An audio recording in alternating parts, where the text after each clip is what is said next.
Welcome back, venturers. It's time for another discussion about VNs. I am Tauros, and together with MR we will... Wait a moment. Something is wrong. Something feels very, very wrong and weird. Will you take it from here, my partner?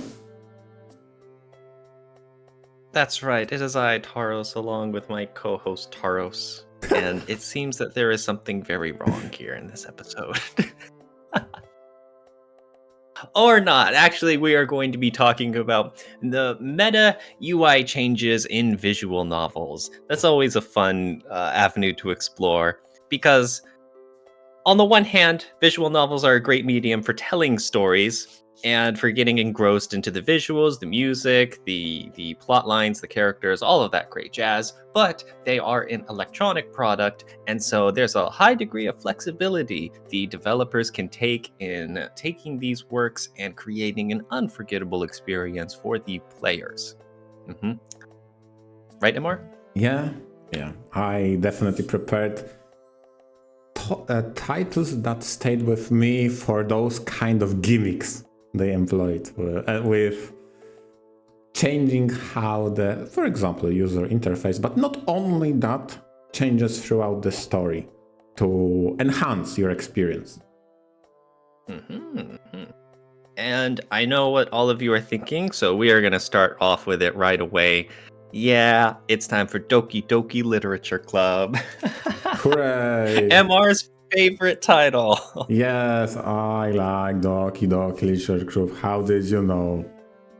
Okay, he's being sarcastic, but Yeah, I can feel the warmth in his heart. Yes, exactly. Yes. Okay, obviously. Okay, also, I'm just going to say this right now that we're going to talk about all the spoilers in Doki Doki Literature Club because at this point, I think everyone knows all about that stuff. It's been 7 years or so, and if you still are unspoiled and you want to keep it to yourself, then you can skip forward like 10 or 15 minutes or so. But anyways, for everyone still here, Doki Doki Literature Club is when you walk into what seems to be like a normal, happy, sugary high school dating sim sort of thing, and things go very, very wrong. Both in-game and in the whole UI interface stuff. And Doki Doki Literature Club sure isn't the first for a visual novel to take advantage of its visual novel electronic nature, but it's a very famous one, and it did it in many, unique and effective ways. So credit where credit is due. My favorite part, honestly, is how they incorporated that notebook involved with the, I guess you could say, the mini games in DDLC. It's whenever the main character has to work on a poem for his literature club assignment, and it has a selection of like a dozen words you can pick, and you just pick them out for the poem, and that affects the relationship points with each of the heroines in the literature club. That was pretty unique, and it was also unique that as things break down in the VN, you start seeing some really weird and unhinged options that you can pick for the words. And in some extreme cases, how it starts giving you garbled, corrupted text. And if you pick those, it kind of, so it sort of crashes the scene and just kind of kicks you into the next one abruptly. Yeah, it's very interesting because they played off from the idea there is a notebook that represents potential items or be it flowers or phrases a character may prefer. But then, throughout the story, it flips it on its head and then uses more traumatic adjectives to describe those characters. So that was actually really cleverly done. Okay, I'll give them credit. Like they flipped that idea on its head. Not just for having a pretty unique way to boost up relationship value points, but also in how they incorporated it into the main story. Because I really like visual novels that are cohesive, I guess you could say. Ones that really tie together the elements that make it all seem connected instead of just some visual novels have gameplay that are struck so far out on an island, it's like this was just a hacked on mini game. Oh yes. that could have been split. Sir, there's some VNs that do it, and it's unnecessary. You're like, why are you, interrupting your flow, messing with the style that you've got? But something like DDLC, it ties in very well. You have the cute little chibi art in the corner, and then, like I mentioned, once things start getting all meta and messed up and screwy, uh, in fact, I would say having that player agency involved gives you even more avenues to make things really screwed up in the game.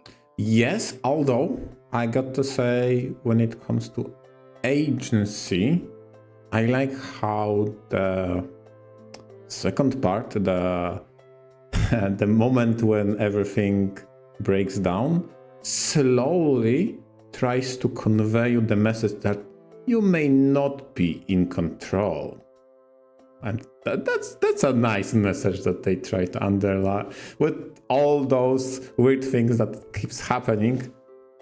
Try to sell you like, okay, we're going places.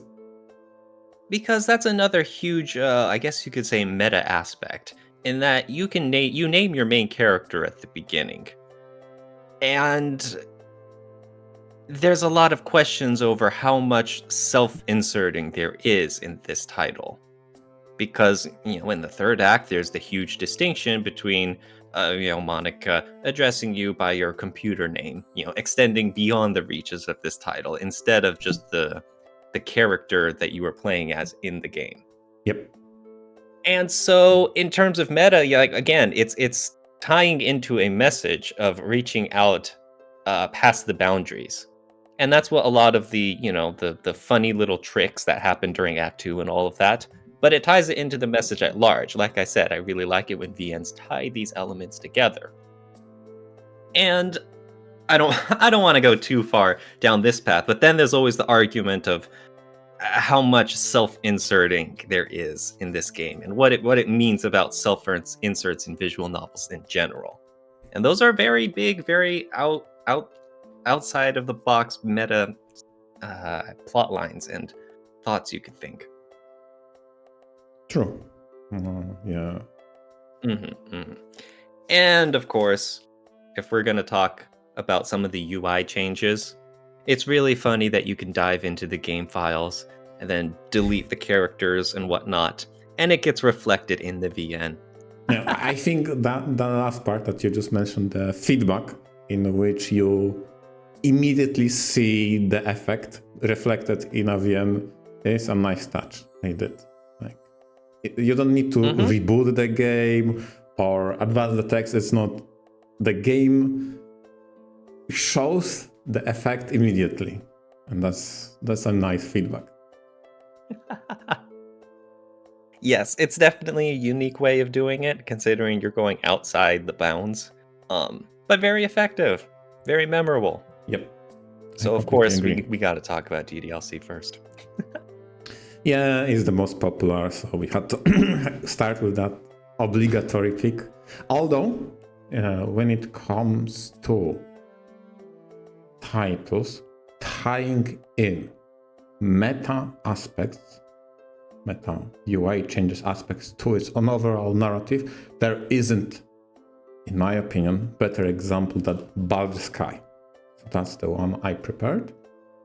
Because it is so memorable, which is quite ironic given the fact this title is all about amnesia, being set up in a cyberpunk-ish world in which the connection to next generation of internet is commonplace.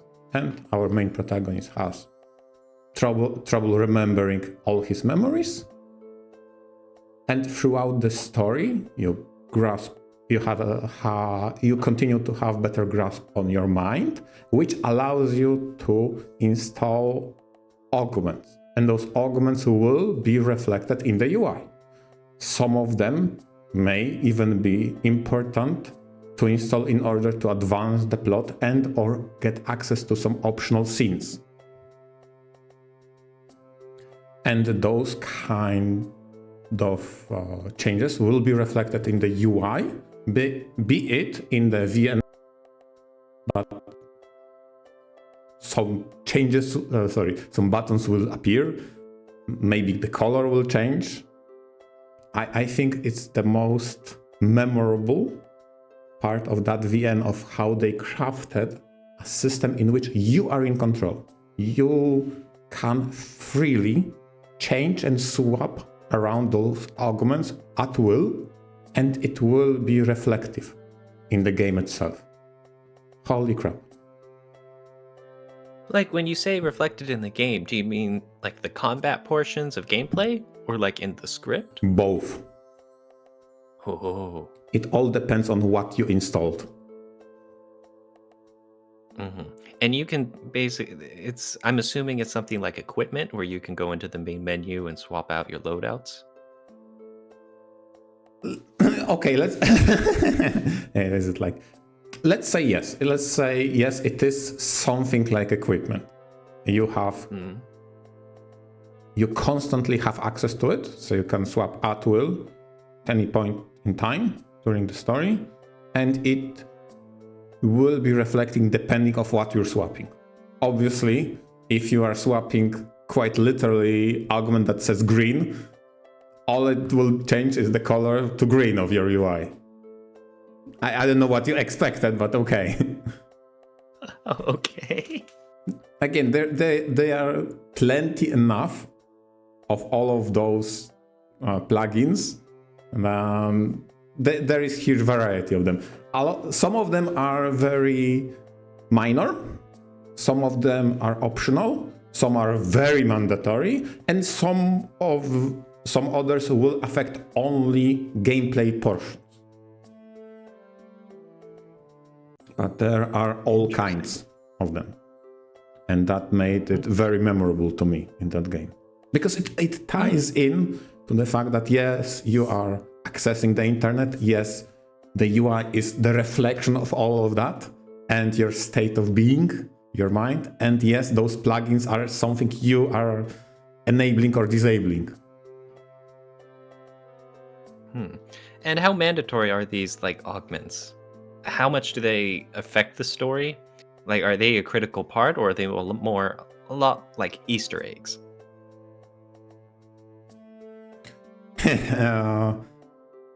I would say, if I were to give it a number, I would say about 80% aren't crucial. And for the rest, I'd rather not spoil how mandatory they are. But there are some that you probably want to interact with that system. Interesting. That's really cool. And like how you said, some of them affect the UI and some of them affect the story and VN at deeper levels, right? Exactly, because that is very clever. You have all different kinds of those plugins and or augments you can swap around. So obviously some of them will be less important than the others. And maybe, just maybe, because of that, you may not expect that some others will have the effect or consequence later on. You can lower your guard with that, right? Oh boy, I'm scared now. I mean, oh yeah, it's fun. I really like the system. It was definitely a breath of fresh air to see a cyberpunkish setting embrace the idea so completely and run with that till the end of game. So yeah, I give them kudos to that. Nice. Okay. Again, I mentioned this before, but about putting together the parts of a VN together to make them mesh instead of feeling blocked off, and the gameplay aspects being incorporated into the story. Fantastic. Yeah. So if the next time you really want to play a VN in a hardcore mode, you can go play Baldur's Sky and disconnect your plugin to save the game. Go. No thanks. I think I'm good. Okay. I like taking things the easy way. Some people are like, "Oh, the hardcore gameplay, the Dark Souls kind of style," and I'm like, "No, thank you. Just give me enough of a challenge where I have to push myself, and I am happy with that." Wait, they might have actually have the Taurus plugin. They had like easy plugin. I remember something like that. Yeah, screw you. Take your massive labbed up combos with your unique tech and take it back to the training room. Goodbye. I will. All right. What a That's title. neat. Good for Baldur's Sky. Yeah.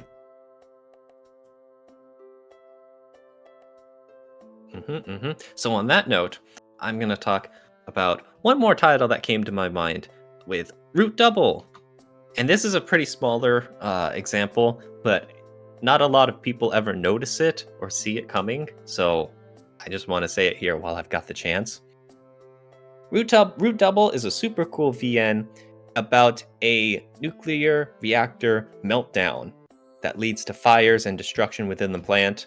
And a rescue squad has to go in to rescue any survivors and get out.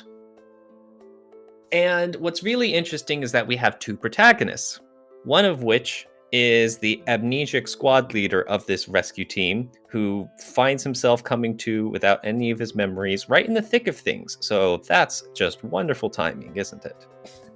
Yeah. And the other route B takes place a week before the incident, and it follows a group of high schoolers who are investigating some very strange happenings about town, and they quickly get in over their heads.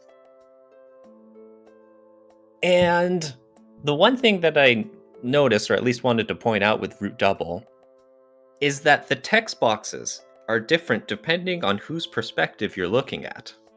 Whether it's the captain, primarily in Route A, or, the high school kids text box in Route B. It's not a huge distinction, it's just a relatively minor one, but I guess you could say, interesting aspect about that is that there's, if you notice, there might be a certain part or two where the text box changes. And that's the sort of thing that might clue you into what's going on here. I don't want to get too much into spoilers because, like I said, it's more of a neat little Easter egg thing. You don't need to read too far into it. But it's a very subdued UI change that, like I said, flies under the radar. And I know a lot of other VNs like to experiment with changing text boxes, but I really like it when I really like it when there's a lot more meaning to it, too. Especially when it reflects different aspects of the story. To be honest, the UI changing to showcase a different character's perspective is quite the classic. That's true. Sometimes it can be as easy as the text box style. Sometimes it could be text box color. And it's always nice that they employ a very interesting technique to differentiate point of view. So, going out on a limb a little, it's always one of my favorite jokes when an anime series or a VN or whatever has an extreme stylistic change for a gag. Oh, okay.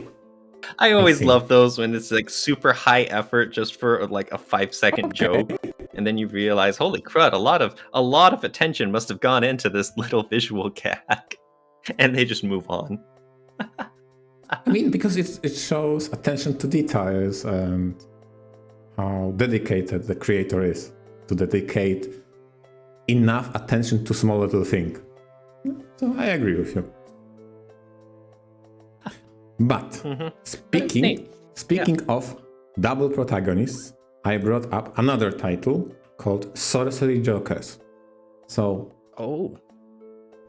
how to describe it? The story is set in somewhat modern setting, but magic, and that's it. Okay, it has magic. Okay, it features two protagonists and a graphical representation of events that you need to interact with to progress the story. And it keeps switching between those two characters, those two protagonists. Okay? And it sounds very innocent at first. You have a very standard main menu. You open the game, you follow those two protagonists with a choice of who to start with. And it keeps switching until, and again, I'll be very careful with spoilers, something happens, everything flips. The graph extends and becomes super chaotic. The entire main menu warps, and now you play the game. Like, what? The first time everything happens, it was so bizarre for me to end of what is essentially a cliffhanger, see the game reboot itself, and now everything changed. Oh. So Oh my goodness. It was very, very unique, and despite the story being, I wouldn't say bad, I think what it was somewhat predictable, or at least I predicted a lot of twists later on. But that one moment with everything flipped on its head, that was a nice surprise. I really like that one. Mm-hmm.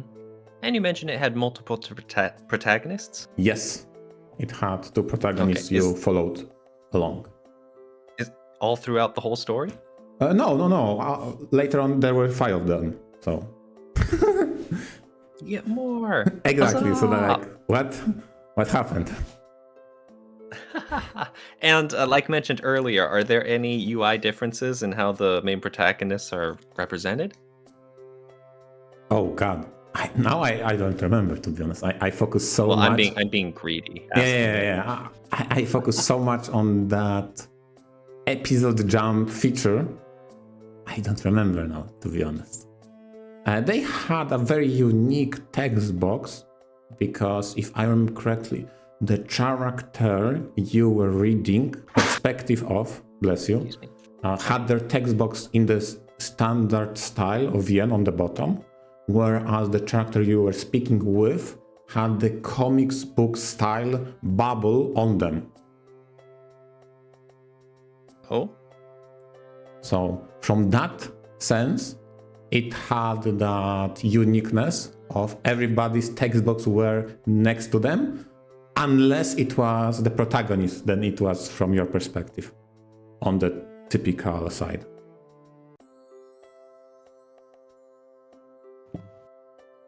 Very cool. That's really neat. Whenever other VNs take a more unorthodox approach to their dialogue or layout or stuff, I think the important part is being consistent, though.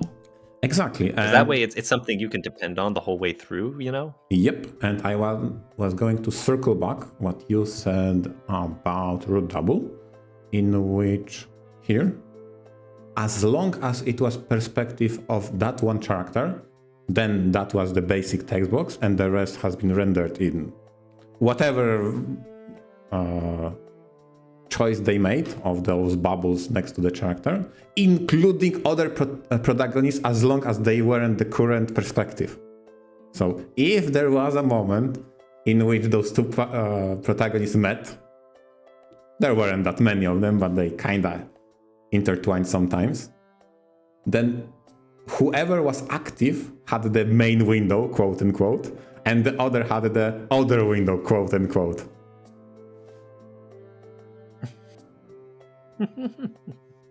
So very consistent and interesting. I gotta mention though, that's another guilty pleasure, I guess you could say, or just maybe not guilty, but whenever you have like two main characters interacting for the first time, like even main characters across the series, or main characters within a VN, who are always separate, doing their own thing, because main characters each involved in their own story, and then you get that crossover moment. It's like, oh, and you finally get to see like a main character from like their character sprite or the full front vision, when you've always been seeing the world through their eyes. It's like, oh man, yeah, that's what you look like. And it's one of Yeah, it's just a little thing I like. Yeah, depending on the type of scene that you're describing, it could be played for serious, because there could be a serious moment in which those two protagonists interact and the UI has to reflect that. Or maybe it could be played for laughs.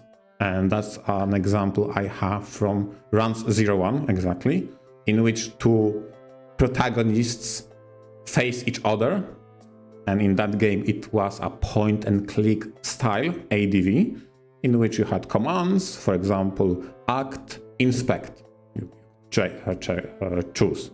And if you do that on a different protagonist, then the response for the game is they are checking you out as well. Like, what? That never happened before. It's like, wait, what do you mean that's on me? Yeah, exactly. What do you mean? They button. That was so fun. But yeah, Soul Story Joker sounds really cool. I didn't realize it had the I guess unique style to it with the text box and the dialogue and stuff.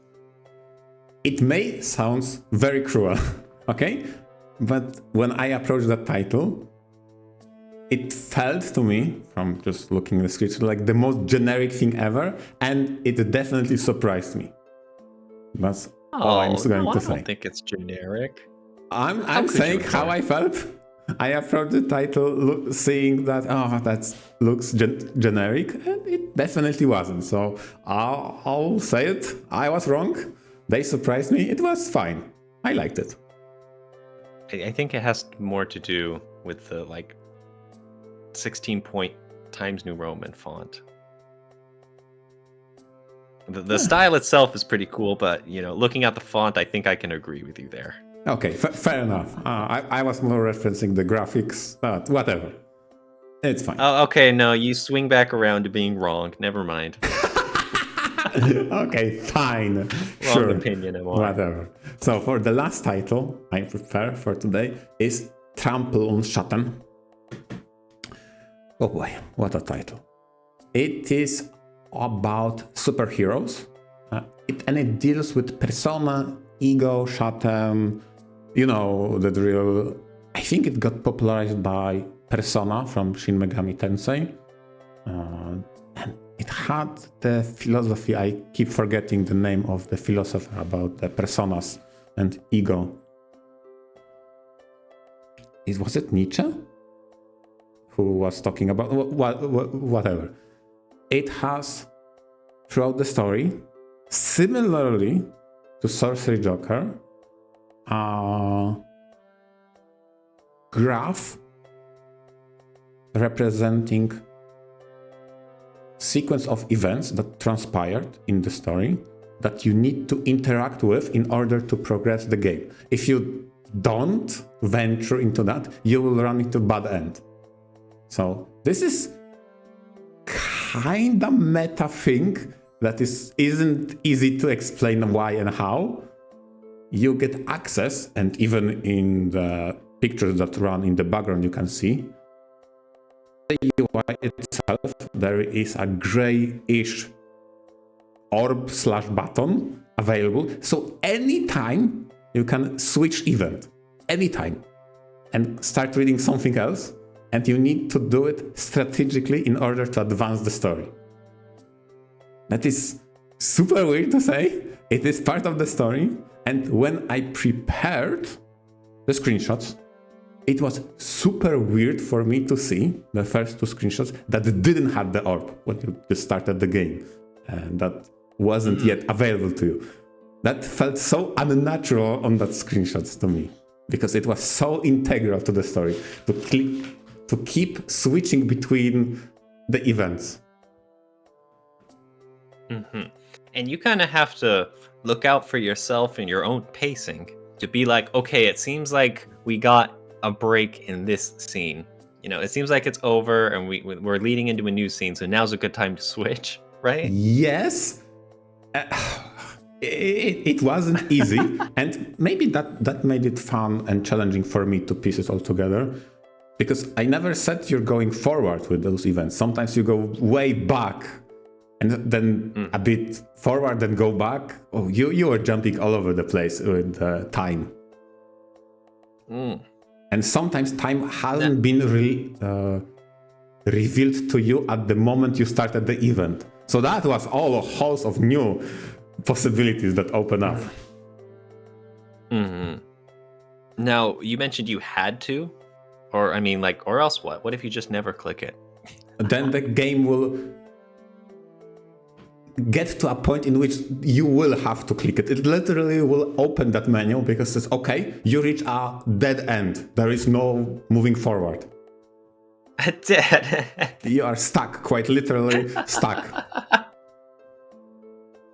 You can go back and reread the same thing you've read just now, but you'll reach again the same point. You need to keep switching. I refuse. Yeah, exactly. I just read until I get it. Like the people who read Moegaze and this, like they get to the end of their best girl heroine and they're like, okay, that's the end. Goodbye. Yeah, and the game says, no, I refuse your refuse. So, yeah. You gotta show Trample on Shawten who's boss. No, it will trample you instead. No. That's very cool. It's you are. I'm not sure. It's a more muted form of, you know, breaking the meta boundaries than some of the other VNs we've talked about here. But in a sense, it is bouncing around the timeline. It's going outside the norms, not as extreme as the other VNs here, but it still is, right? Yes. To explain why they do it would kind of take away from the charm of that system and how it ties back to the story. So refrain from doing that. It just very clever, very unique, and very confusing at times, let's say it like that, okay?